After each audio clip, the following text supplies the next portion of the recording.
I was born in the Democratic Republic of Congo in Africa. For those who don't know where it is, it's the central part of Africa. Where when I was born there, life was okay. Everything was good.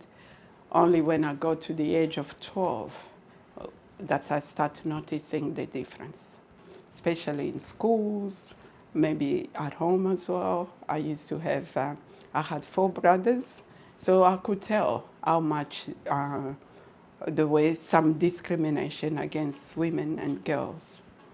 I asked questions, and my dad was really supportive and let me go to school, not like many of my colleagues.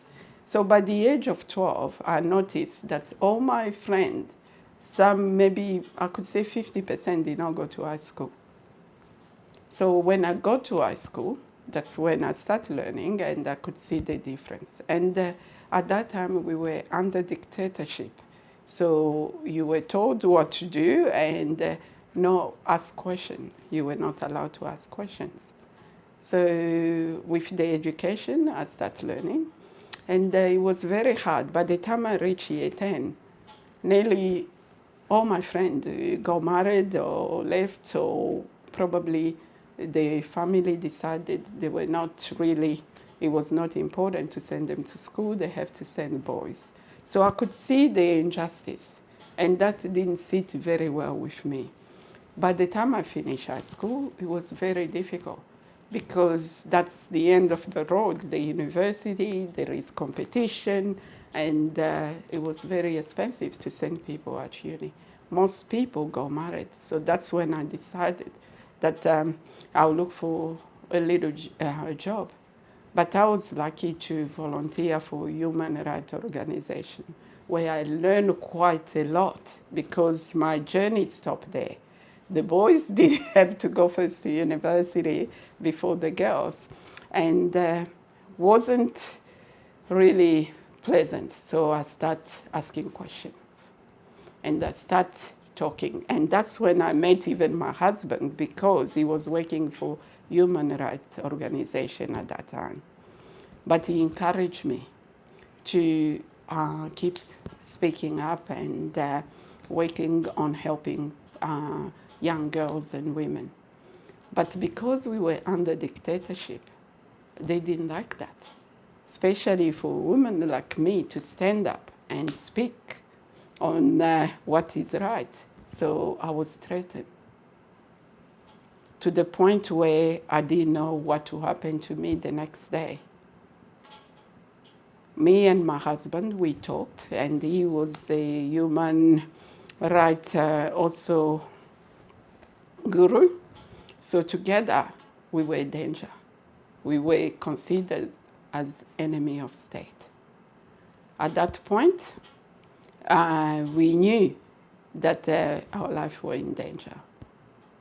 But that didn't stop us, because I knew what I was doing was right. One day, I can remember that like yesterday. One day I was coming back home with my girls, my 2 girls. Before even I arrived home, I saw my neighbor running to me. And like, oh, the police are at your place and they got your husband, so you can't go. Please run. I didn't have much money with me. I had just a little bit of money and the things I went to buy at the store. But I only had 1 minute to make my choice. Do I go back home to be with my husband, or do I get away to save my children and everybody's life? 1 minute, I made that choice to save the life of my kid. And I left the country because I couldn't go to my parents. I couldn't go anywhere. If I went back, I know that that's the first place they will be looking for me, to my parents. Or if I go with my husband, then who's going to look after the kid? So from that moment, my life changed. I had just I had the bread and sugar and a few things. No ID, but I had to leave the country. How do I get there? Where do I go? And the nearest country to my place was Zambia. So I had to leave and live with my children. The money I had could only take me as far as I could say 20 kilometers. But I have to do the other rest of kilometer before I get to the border. So I had to tell my kid and prepare them. If somebody asks you the question, who you are and who I am, don't give them your name. Imagine being 5 and being told that your name today is not Mary anymore. Your name is Marian, or your name is Sylvia. For the kid, that's not a very good thing, but for me, I had to change everything, my identity, everything, and not talking to people. So when I reached the border, after 2 days of hiding and walking and stuff, we were tired. But we didn't have documents. We had to cross the border. Imagine that. We had to wait at night when no one was there, and to try to cross that border illegally. All I could think about is save my kid's life. I didn't care what would happen, but that was the reason that I had to go there. When I got there at night, every time we cross the border and there is a patrol coming, you have to keep your kid with you on the ground, quiet, so that you cross that. When I finally crossed the border, I found myself in a new country. First of all, they speak English. I don't. I spoke French. And I had no money. So I became so vulnerable to anything could happen. But my faith carried me through. When I didn't have anything left, I had my faith. And that's kept me going. And that's when I arrived at the border, I was looking for UNHCR. Where should I go to ask for refugee status? And people look at you really bad when you're saying, I want refuge, as if you've committed a crime. I was only speak for the truth. And I was trying to help people like me, women like me. The DRC has been described as the worst place to live as a woman. So with my children and myself, I had to leave. So my watch, my things, I had to sell straight there. Just imagine taking your necklace, your shoe, your watch, telling your kid, I have to take your watch or your necklace. And they're crying, asking you, where's daddy? And you don't know what to say. Was the journey that I'll never forget, and my faith kept me alive and give me hope for the future. So when I actually got to the UNHCR, I found myself facing another challenge where I have to fill a lot of forms without even understanding why the language and stuff was very difficult. And your life was up here, goes straight to zero. You have to start all over. I was there, given a place, a plate, and no money, nothing. And this is a refugee camp, you have to stay there while we're studying your case.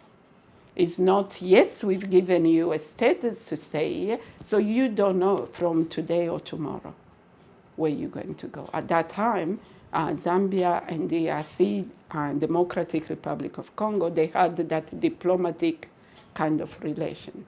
So I wasn't sure if I'll be a refugee there or they'll give me a status or not. So while they're studying, I'm staying in a camp with no safety and security for my children. I had to protect them. I had to be there. But when you're so vulnerable, bad thing can happen.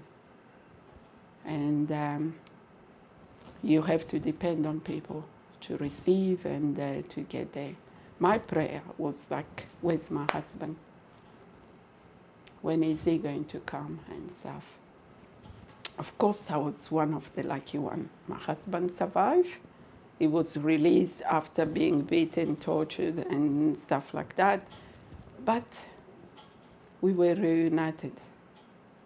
While I'm telling you, they're studying our case because we were political refugees. So Zambia refused to give us a status to stay there. They gave us 48 hours to leave the country. Where do you go? I said to my husband, let's go to a church and pray. Tonight, we're telling our children we have to go back. But we knew if we went back home, they saw what was there. Let's say our last prayer. So we went to a church, and we didn't care which church, I don't know at that time. We went up there and sat praying. When I didn't even realize that tears were coming out of my eyes, and people could see that. So we sat there, and God is great for us, not for so many people. We were sitting next to the Australian High Commission. Impossible. I could not believe this. So after Mass, he asked us what was our problem, and we told the story. The only condition they could not send us back is if another country say, yes, we can take them for resettlement. And that's where Australia said, yes, we will. It's not happening to everyone, but that morning we were asked to go and fill up the papers and being interviewed and stuff like that. But Australia said yes. And that was unbelievable. I was one of the luckiest one, but there is so many people. There and there I make a commitment.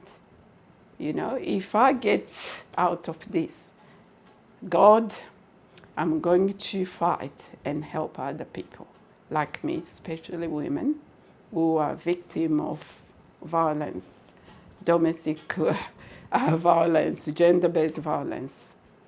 I didn't know what I was doing, but God was listening at the time. Look at me today. I'm working to fight for the women and girls. So that was my journey from the Democratic Republic of Congo and how I managed to come to Australia. Of course, I needed to get used to. I'm coming to a new country, and I did not even have any idea what to find here. So to me, it was like Australia. I found kangaroo everywhere, but then I found Australia was this great country. I had help because I couldn't do it by myself. I had no English at all. I could only speak French and my African 5 other languages. But Australia is English, so I had to learn.